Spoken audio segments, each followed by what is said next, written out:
The lobby of Apex Plaza was a cathedral of glass and hurried footsteps. Maya was heading toward the revolving doors, her mind deep in a brief about intellectual property, when she felt that familiar prickle on the back of her neck. Julian was coming from the opposite direction, flanked by 3 junior designers who were scurrying to keep up with his pace. He was mid-sentence, gesturing with a sleek silver pen, looking every bit the ruthless director. As they crossed paths, his eyes snapped to hers. For a split second, the shark vanished. His pace didn't slow, but he inclined his head just a fraction, a silent, private acknowledgement that sent a jolt through Maya's chest. "Who was that?" one of the designers whispered loudly as they passed. "Does she work in legal?" Why did he look at her like he was about to fire her or something else? Maya didn't look back. She just clutched her bag tighter and smiled to herself. 7 o'clock arrived with the weight of a premiere. Verve was tucked away in a cobblestone alley, its entrance marked only by a heavy iron door. Inside, it was a sanctuary of dark wood and the soft clinking of crystal. Julian was already there. He had traded his suit jacket for a dark cashmere sweater, looking slightly more approachable but no less intense. When he saw Maya, he stood up, his eyes trailing over her emerald dress. "You're late," he said, pulling out her chair. 3 minutes. "I was beginning to think you'd blocked my number for real." "I was busy choosing the most expensive wine in the cellar," Maya countered, sliding into the velvet booth. As promised, the sommelier approached, and Maya made good on her word, picking a vintage that made Julian's eyebrows jump. Once they were alone, the professional distance they'd maintained all day evaporated. "So," Julian said, leaning forward. "How was life on the 15th floor today? Did the cognitive real estate line work?" "My boss actually blinked for 5 straight seconds and then walked away," Maya laughed. "It was the most effective legal strategy I've ever used." "What about you? Did you devour any souls on the 22nd floor?" Julian sighed, swirling his wine. "Just one. An intern who thought Comic Sans was an ironic choice for a luxury brand pitch." He looked at her, his expression turning serious.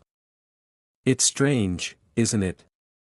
I spend all day surrounded by people who say yes to me because they're afraid. Then I go home and wait for a text from a woman who calls me a jerk before she even knows my name." "Maybe you needed someone who wasn't afraid of the shark," Maya said softly. Julian reached across the table, his fingers brushing hers. "I think I just needed someone who saw the man behind the teeth." The dinner lasted 3 hours. They didn't talk about work. They talked about the books they loved, the cities they wanted to see, and the fact that they both secretly hated small talk. For the first time, the wrong number felt like the most deliberate thing in the world. The bubble burst the following morning. Maya was at the communal coffee station when she heard a group of secretaries from the 22nd floor whispering, "I'm telling you, I saw them," a woman named Brenda hissed. "Julian Vane, leaving Verve last night with a girl from legal. The one with the red hair. Thorne, I think."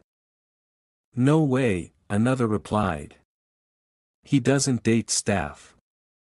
He barely treats us like humans." Maya's heart plummeted. She ducked her head, trying to fill her mug without being noticed, but Sarah appeared out of nowhere, grabbing her arm and pulling her toward the stairwell. "Maya," Sarah hissed, her eyes wide. "The rumor mill is at a category 5. People are saying you're infiltrating creative for a lawsuit. Others are saying he's using you to spy on legal. You need to tell me everything. Right now." Maya looked at the door to the 22nd floor. The secret was out, and in a building like Apex Plaza, a secret wasn't just a story, it was a liability. The atmosphere at Apex Plaza had turned toxic by noon. In the corporate world, a secret is either a currency or a weapon, and that shark dating the legal mouse was trading at an all-time high. Maya didn't hide. That was the old Maya, the one who made worry lists and checked them twice, while the 22nd floor assistants were huddled by the elevators whispering. Maya marched straight into the lion's den. She didn't wait for the unblinking assistant to clear her.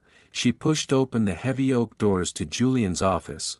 He was in the middle of a high-stakes speakerphone call with a client in Tokyo. He looked up, surprised, as Maya walked to the center of the room. "I'll have to call you back, Kenji," Julian said, his eyes locked on Maya. He clicked the phone off. "You look like you're about to serve me with a subpoena." "Worse," Maya said, her voice echoing in the minimalist space. "The entire building thinks I'm an industrial spy. Or your latest conquest. Brenda from the 22nd floor saw us at Verve, and now my boss is asking if I have a conflict of interest regarding the creative department's upcoming contracts." Julian stood up, his face hardening into the mask that earned him his nickname. "Let them talk, Maya. We didn't break any HR codes. You don't report to me, it's not about the codes. Julian. It's about the fact that I worked for 3 years to be taken seriously, and in 3 hours, I've become the girl who texts the shark." She turned to leave, her eyes stinging. Maybe the digital ghost was better. At least he didn't ruin my career. Julian Vane was not a man of grand gestures. He was a man of calculated strikes. An hour later, an all-hands notification pinged on every screen in Apex Plaza. It was a mandatory meeting in the glass atrium, the massive, open-air center of the building where all floors could look down from the internal balconies. The crowd gathered, a sea of white collars and anxious faces. Maya stood near the back, her heart hammering against her ribs. Julian stood on the raised dais, looking perfectly composed. "I'll keep this brief," Julian's voice boomed through the speakers. "There has been a significant amount of office chatter regarding my personal life. Specifically, my association with a member of the legal team." A collective gasp rippled through the atrium. Sarah gripped Maya's arm so hard it left a mark. Julian continued, his gaze scanning the balconies until he found Maya. "I have spent my career valuing efficiency and honesty. So, let me be honest. The rumors that Maya Thorne is infiltrating this department are false. The rumors that she is a distraction are also false." He paused, a ghost of a smile touching his lips, the same smile he'd given her in the red light of the stalled elevator. "She is, however, the only person in this building with the backbone to tell me when I'm being a jerk. And considering the quality of work I've seen lately, I think we could all use a little more of that. If anyone has a problem with who I spend my evenings with, my door is open. But bring your resignation with you." The silence was absolute. You could have heard a paperclip drop. Julian stepped off the stage and walked straight through the crowd. People parted like the Red Sea. He stopped in front of Maya. He didn't care about the cameras, the bosses, or the gossip. He pulled his phone from his pocket. Maya's buzzed. "Julian, the stranger too much?" Maya looked up at him, a tear finally escaping and rolling down her cheek. She didn't text back. She did something much more dangerous. She reached out, took his tie, and pulled him down into a kiss right in the center of the lobby. The shark had made his statement, but Maya Thorne had the last word. 6 months later, a lush, green snake plant sat on the windowsill of a sun-drenched apartment. It was thriving. Julian sat on a minimalist sofa, staring at a live, laugh, love sign that Sarah had bought them as a gag gift. He looked at the sign, then at Maya, who was reading a legal brief on the rug. "I'm burning it tonight," Julian said. "You'll do no such thing," Maya laughed. Not looking up. It's a reminder, of what? My poor taste in friends? No, she said, finally looking at him. Of the fact that sometimes, the wrong number leads you exactly where you're supposed to be.